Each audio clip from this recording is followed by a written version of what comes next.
Hello, guys! How are you all doing today? I've been digging into the files all morning, and what I found is going to change everything you thought you knew about the Lynette Hooker case. We've been told for weeks that this was a tragic accident caused by a cruel ocean, but a newly leaked audio recording has just surfaced that tells a terrifyingly different story. In this recording, taken just days after Lynette vanished, you don't hear a husband panicking or pleading for help. You hear Brian Hooker sounding eerily calm, casually discussing boat repairs and anchors with another boater like it's just another Tuesday. But wait, it gets even darker than a cold phone call. Lynette's own daughter, Karli, has just come forward with a bombshell revelation that Lynette actually told her Brian had threatened to throw her overboard during a massive fight earlier this year.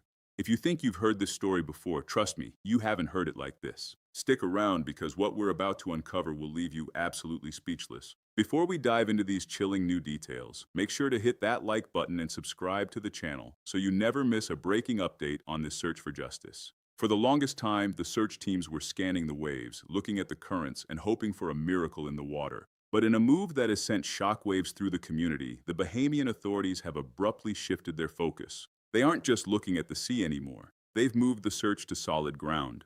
This shift is massive. It tells us that investigators are starting to doubt the very core of Brian's story, the idea that Lynette ever even went into that water. When the police stop looking at the ocean and start looking at the land, it means they are looking for a body that was hidden, not one that was lost to the tide. It's a chilling pivot that suggests this was never an accident in the surf, but something much more calculated on the shore. And while the search teams are digging into the earth, where is Brian? He didn't stay to help. He didn't stay to wait for her. In a move that has everyone's eyebrows raised, Brian Hooker has officially fled the Bahamas. He's back on American soil, but he didn't come back to grieve with family. The moment he landed, he lawyered up, hiring a team of high-powered elite attorneys to handle every single word that comes out of his mouth. Now think about that. If your soulmate is missing in a foreign country, do you pack your bags and run to a legal team, or do you stay until every inch of that island is turned over? His departure feels less like a retreat and more like an escape, especially now that the Bahamian police are calling this an active, ongoing criminal investigation rather than a simple missing person case. But if you want to know why the investigators are looking at him with such suspicion, you have to look at the words he chose when he was still talking. During one of his early interviews, Brian was trying to explain how Lynette disappeared from that tiny 8-foot dinghy. He didn't describe a slip or a fall. He told investigators, and I'm not making this up, that Lynette bounced off the back like a volleyball. A volleyball. That is such a bizarre, detached way to describe the love of your life falling into a dark, supposedly raging ocean. Experts who study the psychology of statements are pointing to this as a massive red flag. People in shock don't usually use sports analogies to describe a tragedy. It feels like he was searching for a way to explain a high-impact event, something that doesn't just happen because of a little bit of chop in the water. This volleyball comment is even more haunting when you realize that just weeks ago the police were still entertaining the idea of a freak accident.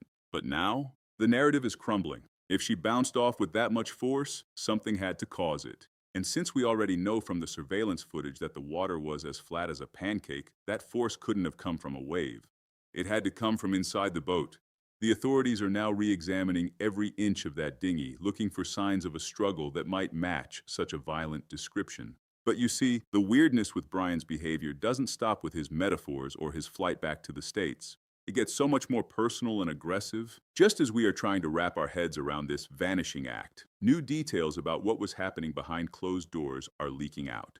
It turns out that the happy retirement they were projecting to the world was a mask for something much more volatile. And the deeper we go into their history, the more we realize that that Saturday night wasn't the first time things turned dangerous. The happy couple image we saw in those vacation photos was nothing more than a carefully constructed facade. Behind the scenes, their world was crumbling, and we now have the messages to prove it. Friends and family have come forward with some of the most haunting texts Lynette ever sent, and they paint a picture of a woman who was living in a state of constant, high-alert anxiety. In one of her final messages, she told a close friend, "It was real bad. I can't be out there with him." Just think about that for a second. She wasn't talking about the weather or the boat. She was talking about the man sitting across from her. She felt trapped on that 46-foot sailboat with nowhere to run, and her intuition was screaming that something was terribly wrong. It turns out that their history was far more volatile than anyone realized, especially when alcohol was involved. Multiple sources have now confirmed that the couple had a long-standing pattern of explosive arguments that would spiral out of control after a few drinks. On that final night at the Abaco Inn, witnesses saw them drinking, and it makes you wonder if that old toxic cycle started up again as soon as they stepped away from the crowd. If they were already in the middle of a real bad stretch, a few drinks on a quiet Saturday night could have been the spark that lit the fuse. This wasn't just a random accident. It was a pressure cooker that had been boiling for months, maybe even years. But the most damning part isn't just the history, it's the way Brian's story keeps changing depending on who is listening. One of Brian's longtime friends, a man named Danforth, has come forward with a story that completely contradicts what Brian told the media. Brian told the public that the waves were so violent they ripped Lynette away and he couldn't find her in the dark. But according to Danforth, Brian told him a version where Lynette was actually casually swimming back toward the sailboat, almost as if it was no big deal. Wait, how do you go from "she was swept away by a monster sea" to "she was just taking a swim"? You don't, unless you can't keep your story straight because you're trying to cover up what really happened.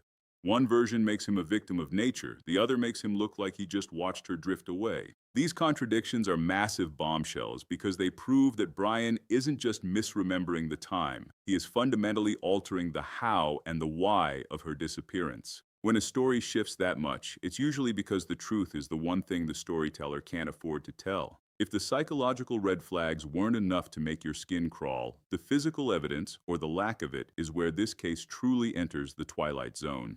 We have to talk about the incident that has everyone in the Bahamas scratching their heads. During the height of the investigation, the police took Brian back out to the sailboat to reenact the scene in search for clues.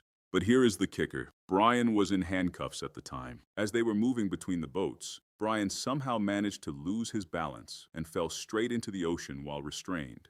The police actually had to dive in and save him from drowning. Now, was that a genuine slip, or was it a desperate, dramatic attempt to show the world how dangerous those waters are?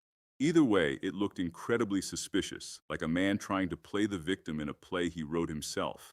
And then we have to ask the question that every investigator is obsessing over: where are the phones? Lynette and Brian were modern, tech-savvy people who documented everything. They were constantly posting on Instagram and keeping in touch with family. Yet, on the very night she vanishes, we're supposed to believe that both of them just happened to leave their cell phones behind on the sailboat? That is extremely rare for a couple heading out for dinner and drinks. Without those phones, there's no GPS data to track their exact movements in the dinghy, and no way to see if any frantic calls were made. It feels like a convenient digital blackout that happened at the exact moment the accident occurred. But wait, it gets even more calculated. Brian's entire excuse for not being able to save Lynette rests on a single set of keys. He claims that when Lynette bounced out of the boat, she was carrying the dry bag that contained the only spare key to the dinghy's engine. He says the engine stalled, and because she had the keys in the water with her, he was helpless to restart it and go back for her. But here's the problem. Investigators have reviewed every scrap of footage and photo from that evening, and not once do you see Lynette carrying that bag. Brian was the one seen with the bag at the dock. This missing key story feels like a perfect forensic trap designed to explain away his inaction. If she had the keys, he's innocent of not helping. But if he had the keys the whole time, then he simply chose to sit there in the silence of a calm ocean and watch her disappear. Despite everything we've just uncovered, the most frustrating part of this entire story is where it stands right now. After being held for 5 days and questioned relentlessly by Bahamian authorities, Brian Hooker has been released from custody without any formal charges being filed. It's a massive blow to everyone who was hoping for a quick resolution. The police admit that while their suspicions are high, without a body and without a clear, smoking gun, they simply didn't have enough to hold him any longer under Bahamian law. So Brian walked out of that station a free man even as the search for his wife shifted from a rescue mission to a grim recovery operation.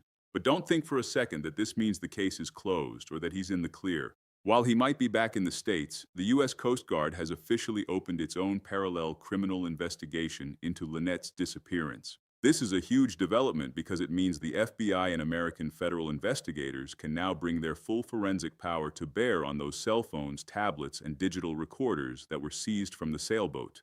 They are looking for the material evidence of bodily harm that the Bahamian police might have missed. The net isn't breaking, it's just getting wider, crossing international borders to make sure that whatever happened in those quiet waters doesn't stay hidden in the Bahamas. The heart of this fight, though, isn't in a police station. It's with Lynette's daughter, Karli. She has been the driving force behind this search for the truth from day one, and her final message is something that should haunt all of us. She visited the boat where her mother lived, stood on the deck, and told the world that she never imagined her mom would just disappear. Karli has been incredibly brave, speaking out about the volatile history and the threats that Brian allegedly made, even when his lawyers tried to shut her down. She's made it clear that she won't stop until she has answers, telling reporters that it's just a little too convenient that her mother vanished right after their relationship hit a breaking point. As we wait for the Coast Guard's findings, we're left with a family that is broken and a husband who says he's heartbroken but is currently surrounded by a wall of lawyers. This case has taught us that sometimes the calmest waters hide the most violent secrets and that the truth has a way of floating to the surface, no matter how much someone tries to weigh it down. We're going to stay on this, monitoring every new lead and every forensic update, because Lynette Hooker deserves more than to just be a footnote in a sailor's story. She deserves justice, and her family deserves to know exactly what happened on that Saturday night in April.